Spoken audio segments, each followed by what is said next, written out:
welcome to This Week in Rap with Inspiretheblock. Me, Inspiretheblock, your host. Yes, the one that usually do Corrective Felon podcast. Please subscribe, like, comment to the Corrective Felon podcast.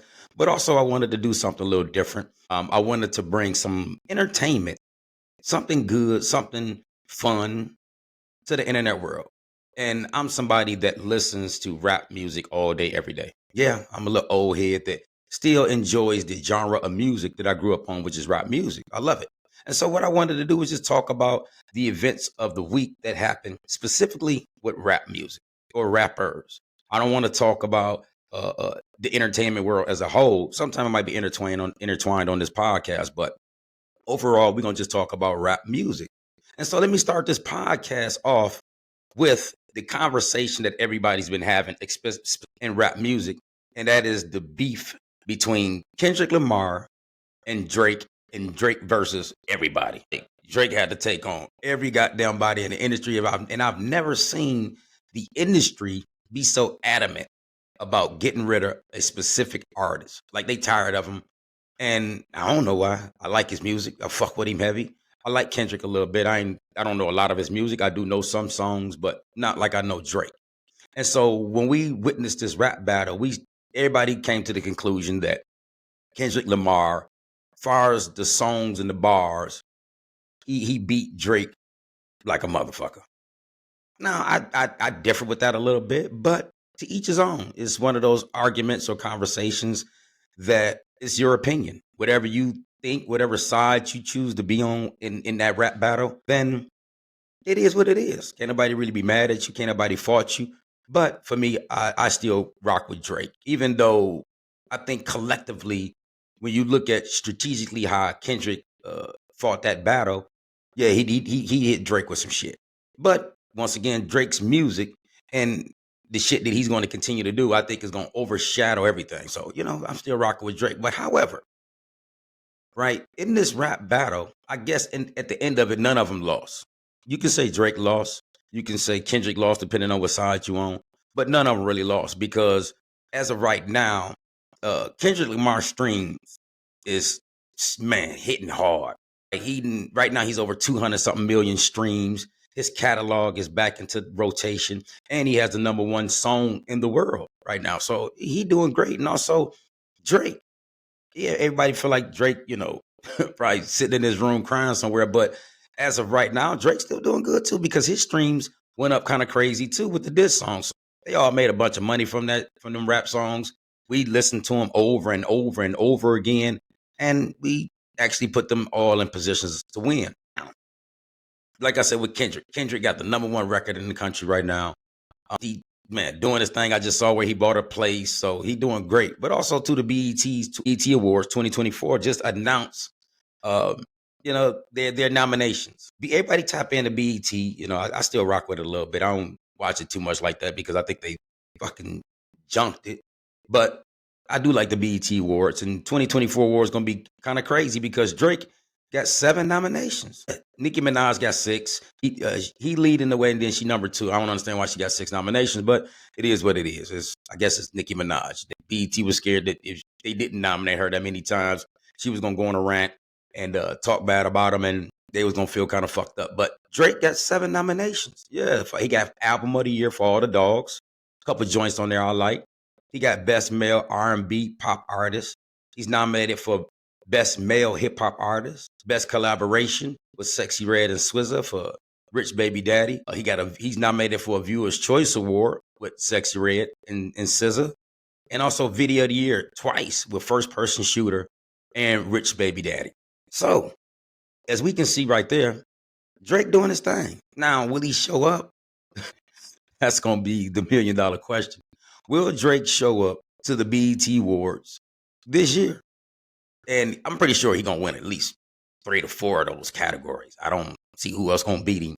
But will he be there in LA to accept his awards if he wins? I don't know. I hope he ain't that butthurt. I hope he's not that upset with the industry that he still would even come acknowledge his body of work, acknowledge his greatness, and accept the awards that he rightfully earned. I hope this rap battle hasn't embarrassed him and make him feel like shit to where he can't show up to the public no more.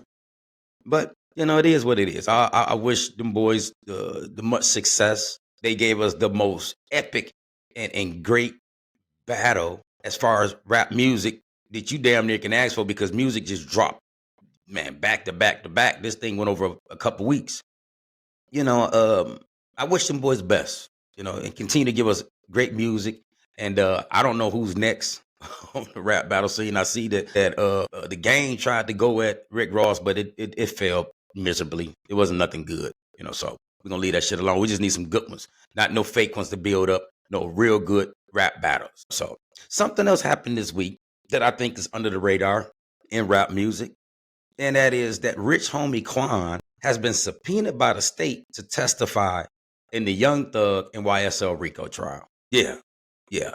Subpoenas. Now he's going to actually be on the side of the state that's trying to send Young Thug to prison. Thug went on Twitter to talk about it just a little bit. He did say that that don't mean he's testifying against him, but there is a statement out there in the world where Rich Homie Quan has to testify in court. Now, what does this actually mean, right? It means some shit. I don't want people to think that this is really nothing. But at this point, this YSL RICO trial, man, this is a straight shit show. Right? Nothing about it seems ethical. Nothing about it seems right. And at this point, I think they just need to start it over or let Thug go. Because right now, man, through the legals, it's showing the joke of the legal system. And trust me, I'm somebody to know all too well on how much the legal system is fucked up. So at this point, they need to just do something different instead of calling all these people. And also, like I said, calling Rich Homie Quan. Now, to get back to Rich Homie Quan feel like, the state feel like they can use Rich Homie Quan for whatever reason to send Young Thug to prison. Now, whenever you subpoena by the courts, you have to show up. Like, if you don't show up, they can't put a warrant out for your arrest.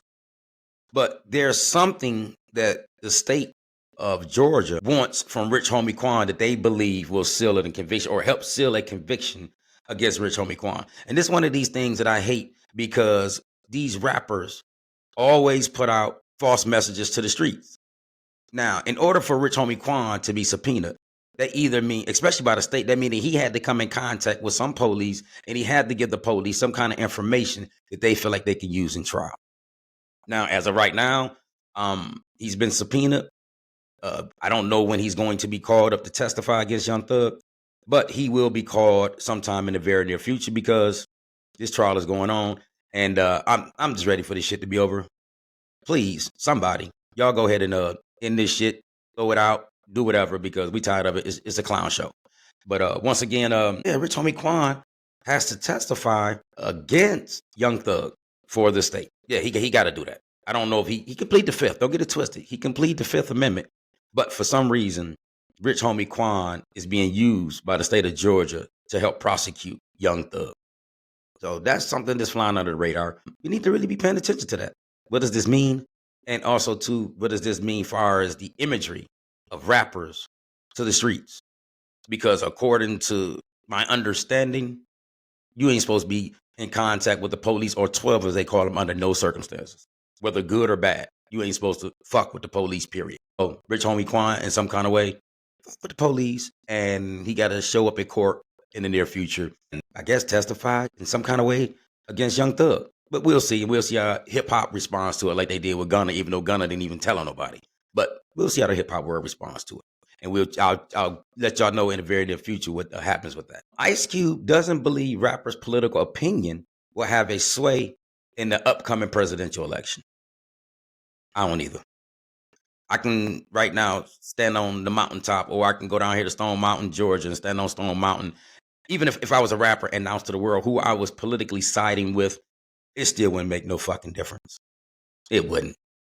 Most young people don't give a fuck about who you care about as your political affiliation or your political party. Some do, don't get it twisted. But we talking about the streets, right? And when these politicians court these rappers or these entertainers, it does not sway or does not have an impact based on voter turnout because a rapper decided to side or be or campaign for Joe Biden or Donald Trump.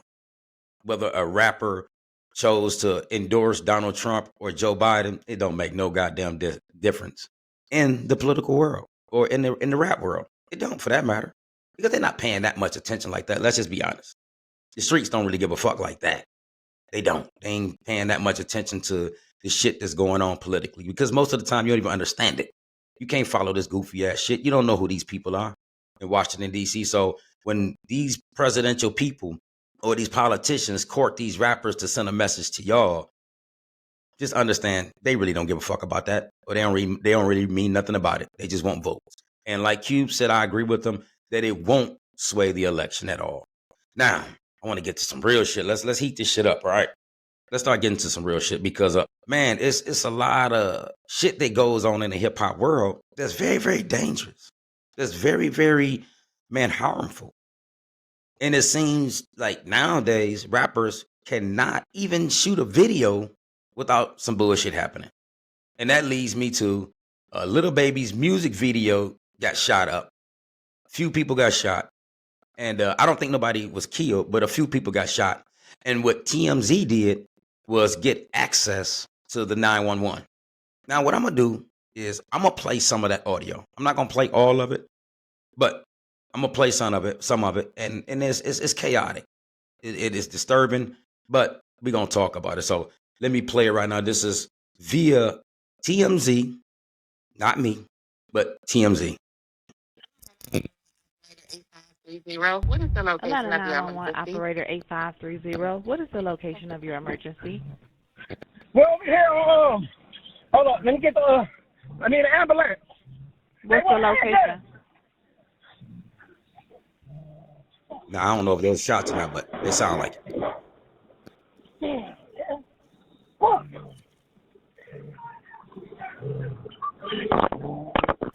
on, wait, Kevin. What is the address? I don't have the address. What's the address, bro? What's the intersection? Dixie Hill. Is that the name of the street? Yeah. And what's the cross street? Are you on Verbena Street? Yes. What's your name? I could breathe. It's like a music video shoot. But we just sitting here, somebody got hit in the neck, but they gave me the phone.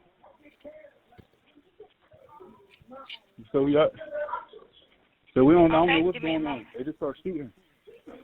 It was a gunshot wound, is that right? Yes, the gunshot wound and went through his neck though. Okay. How old is he? I don't know. How many He looked people are hurt? he looked 23, but they run into the car. I think you got to take him to the ambulance or something. How many people are hurt?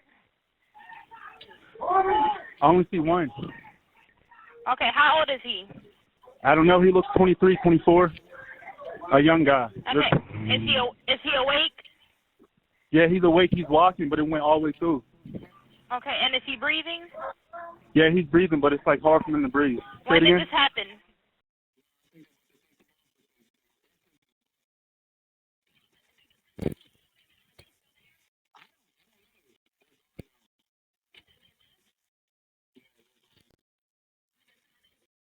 All right, now, that was some shit, right?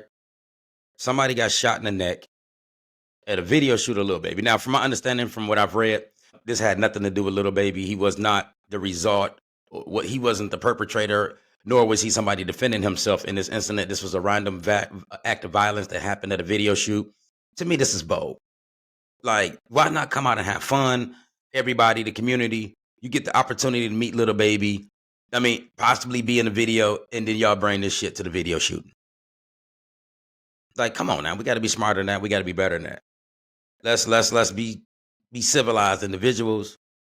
And also, more than less, the rappers, the people that's conducting these videos or the people that's putting these videos together, it would be wise to also make sure that you have a large amount of security around so that these incidents won't happen. That's my opinion, my take. That's what I would do if I was a rapper. Shit, I would. Would make sure that it's secure. I don't want to fuck around and get shot, right? Because these situations I don't know why they be that fucking violent. Why does a video shoot have to be like that? You don't hear this shit in movies, right? On movie sets, somebody you have, but it ain't random like it is with rappers. But, it is what it is. I just pray that the people make a speedy recovery, and also hope that situations like this can die down and they don't happen no more. Let's enjoy the art and talent that our rappers are producing, especially when they putting this art in the community for us to kind of be a part of. Come on, let's do the right thing and make sure that we secure these goddamn video shoots, man. Let's have fun. So that we can see. Now we probably can't even fucking see the video. It's probably gonna be something else different now because they didn't kind of fucked it up a little bit. But anyway, now this is the segment where I say let's get to it, right? Let's talk about it. Because right now, everybody in America, especially in the hip hop community or the black community, if you're unaware of the video that was just dropped this Friday by CNN, then you're living under a fucking rock or something. And I'm talking about the explosive video of Sean Diddy Combs violently assaulting his ex-girlfriend Cassidy. Man, this was very, very disturbing. And if you had any doubt as to who you think or believe Puffy is, then at the very least, this video kind of cement your thoughts and your feelings towards this man. Under no circumstances, unless you're being violently attacked or about to be killed, should a man put his hands on a woman. I don't believe that at all. I hate it. It's something I don't indulge in at all. Right? You can take this podcast and run it back 20 years from now. My wife or no other woman that I've ever been with will tell you that I was violent and I physically abused him in no kind of way. No, I don't do that.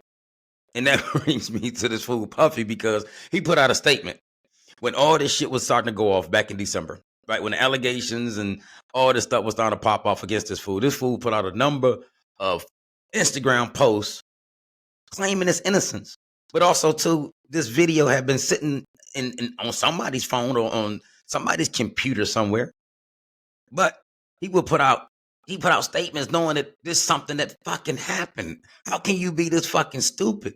How can you be this fucking idiotic? I know you thought you settled it. He had to know this motherfucking video was in existence. He know it, because if you look at it, he did everything in a towel. He assaulted her while at the same time protecting his shame, but not caring about his shame. Like, he hiding himself. He don't want his dick exposed, but he okay with him being exposed to beating this woman like he did in the hotel. And before this video was put out back in December, he put out a whole statement that said enough is enough. For the last couple of weeks, I have sat silently and watched people try to assassinate my character, destroy my reputation and my legacy. Sickening allegations have been made against me by individuals looking for a quick payday. We know who got that payday. She did get $30 million. He said, let me be absolutely clear. I did not do any of these awful things being alleged. And keep in mind, the word alleged was capitalized. He said, I will fight for my name, my family, and for the truth. Sean Diddy Combs. Then he also put out something not too long ago where he said that time tells truth. Puff, P. Diddy, Puff Daddy, Sean Combs, Sean Diddy Combs, Mr. Combs. Bruh. Man, come on. Why would you keep trying to mislead the people? Why not just go dark? When all this shit popped off, why not do like Russell Simmons and just go dark? Right? Because you should have known this tape was out there in the world. You should have known it. You should have known that this happened. This was going to happen because you were the person who was physically involved with Cassidy beating on her, assaulting her in a hotel, and you know that hotels have cameras. How stupid can you be? And once again, I'm going to repeat myself, right?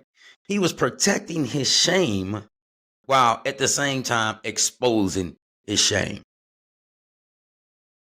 Damn, man, like, I ain't gonna lie, man. I was somebody kind of rooting for Diddy a little bit because at the end of the day, I don't know this person. I don't know these people involved with none of this. I live in Atlanta, Georgia. I'm a podcaster. I'm a motivational speaker. I'm an at-risk youth consultant. I'm a criminal justice reform advocate. This is the space that I be in. So I'm not involved with Hollywood. I don't know these people personally. I only know them through their music and what they interviews that they may do on television. But far as me personally know them, I don't. I still just fuck with them for the music or who they are as entertainers. But when you hear allegations like this, you can't be 100% for sure based on your beliefs of this person because you don't know. Like I grew up as a real big Puff Daddy fan. I liked it, Bad Boy Records. I grew up on the Locks, Mace. I grew up on Faith Evans, Biggie. You name the whole roster, Black Rob, right? Little Kim. Like I rock with them. 112. All these artists that ever came out on Bad Boy Records, I was a big fan of. So of course I followed the man. And so now that this kind of shit has come out in the beginning when there was no evidence, then I kind of sided with Puffy. Not that I didn't believe Cassidy. I just know that people have ulterior motives. The world is not right. No one is perfect. A lot of people are wicked, so people could do wicked things and evil things. And of course, we've seen it from the video that actually the person, that is the bad person is Puffy. Because like I said, it was brutal. It was brutal how he assaulted her. Ended up throwing some shit at her, I think like a vase or something. Now I will say this here. Now, I don't know if you read the lawsuit with Little Rod, the guy that's suing Puffy is making the big disturbance and, got all this shit going on. Because Cassie's shit was settled. Now, I give credit to Cassidy, right? Her lawsuit and the things that she claimed. Now, I don't know nothing about the freaky shit, right? But for sure, he was beating on this girl. Because if he did that in a hotel floor, lobby someplace, seemed like he bought out the whole goddamn floor because wasn't nobody else around with all this shit was going on. But we know, just based on the video, he was fucking her up. Like I said, I don't know about the freaky shit. I'm not going to care about the freaky shit, but I don't know if they was doing all that, but for sure he did that. Now, you can give her credit, but I ain't going to still give 100% credit to this nigga Lil Rob because his shit is wild. And we're going to talk about that on the next episode or in the very near future of This Week in Rap with Inspiretheblock. Now, we're going to close this out because it's the inaugural show. I thank everybody for rocking with me. It's going to continue to do more and more. But once again, we're going to close this out by saying this here. Puff, my message to you, Puff. At this point right now, man, I think you should do like Russell Simmons. Buy your little island real quick. You got the money. Shut down the Wi-Fi. No, you ain't got to shut down the Wi-Fi. You can stay in tune with the world. Just don't be on it. Because right now, man, you public enemy number one, my guy. You is not favorable in the black community. I think just the other day, what was it yesterday? Slim Thug, the Houston rapper, came out and apologized to Cassidy because he went on Instagram and actually made a fool of his motherfucking self by jumping to conclusions on shit that he don't know. He might have a personal relationship with Puff. I'm not going to knock him for that. But at the same time, you can't be jumping in waters that you don't know how deep they are. I would have never done it. No, I would have never came out there and just gave my personal opinion about a matter that I really don't have no insight on.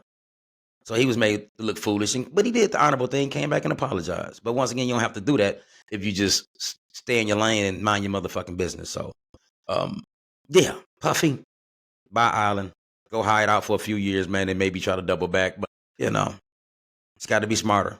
I want to say this, though. Hold on, I'm not going to end. Let me tell you, something just came to mind. Now, when it comes to that tape, right?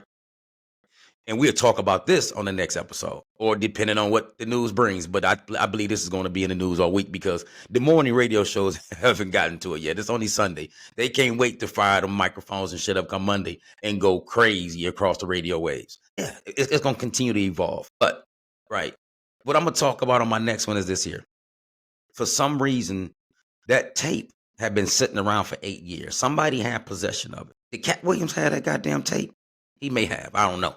But I'm going to throw it out there. Cat Williams had that motherfucking tape based on shit he said on Club Shay Shay. But we're going to talk about it, though, because it's filed. Like, this shit could have been resolved a long time ago, right? It wouldn't even got to this point if people who saw that tape and knew that tape and had possession of that tape didn't reveal that tape so that Cassie could actually have justice on a criminal level because he can't be prosecuted because how old it is. But in that entertainment world, in that rap world, people be playing games with people's lives. And that's what somebody did with this tape. They had it, and they just waited to the right moment to drop it. So until next time, continue to rock with your boy. Subscribe, like, comment, and share This Week in Rap with Inspiretheblock. I'm going to end it with a quote. And then my quote is here is my favorite quote of all time. If you believe that you can or you can't, you're right. And y'all have a blessed day on purpose.